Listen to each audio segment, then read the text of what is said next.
அக்கா C Saraswati MLA அவர்கள் பதவியேற்ற நாள் முதல் கொண்டு இந்த சாலைக்கு ஒரு மாற்று சாலை அமைக்க வேண்டும் என்று கோரிக்கை வைத்து பல முறை மத்திய அரசாங்கத்திடம் கேட்டு அதற்கான நிதியை பெற்றுக் கொடுத்தும் கூட இந்த மாநில அரசாங்கம் செவிசாய்க்கவில்லை. அக்காவுடைய நான்கரை ஆண்டு கால இந்த சிறப்பான சட்டமன்ற தொகுதி பணியிலே அவர்களால் நிறைவேற்ற முடியாத இந்த காரியத்தால் அவர்கள் மிகவும் மன வேதனை அடைந்திருக்கிறார்கள்.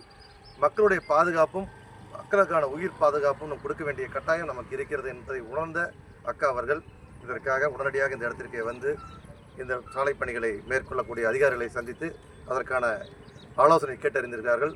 அவர்கள் சொன்ன பதில் எந்த வகையிலும் திருப்தி இல்லாத பதில். ஆகவே சட்டமன்ற உறுப்பினர் அவர்கள் இதில் மிக மனவேதனை விட்டிருக்கிறார்கள். உடனடியாக மத்திய அரசு கொடுத்த நிதியை பயன்படுத்தி மாநில அரசாங்கம் இதற்கான புதிய சாலை அமைக்க வேண்டும் என்பது அவருடைய கோரிக்கை. இந்த கோரிக்கையை செவிசாய்த்து இந்த அரசாங்கம் உடனடியாக நடவடிக்கை எடுக்க வேண்டும். அப்படி எடுக்காவிட்டில் நிச்சயமாக அடுத்த வாரம் பாரதிய ஜனதா கட்சி இந்த சாலையிலே ஒரு சாலை மறியல் போராட்டமும் தொடர் போராட்டமும் மேற்கொள்ளும் என்பதை ஈரோடு தெற்கு மாவட்டத்தின் சார்பாக தெள்ளத் தெளிவாக இந்த திராவிட அரசாங்கத்துக்கு தெரிவித்துக் கொள்கிறோம். நன்றி, வணக்கம்.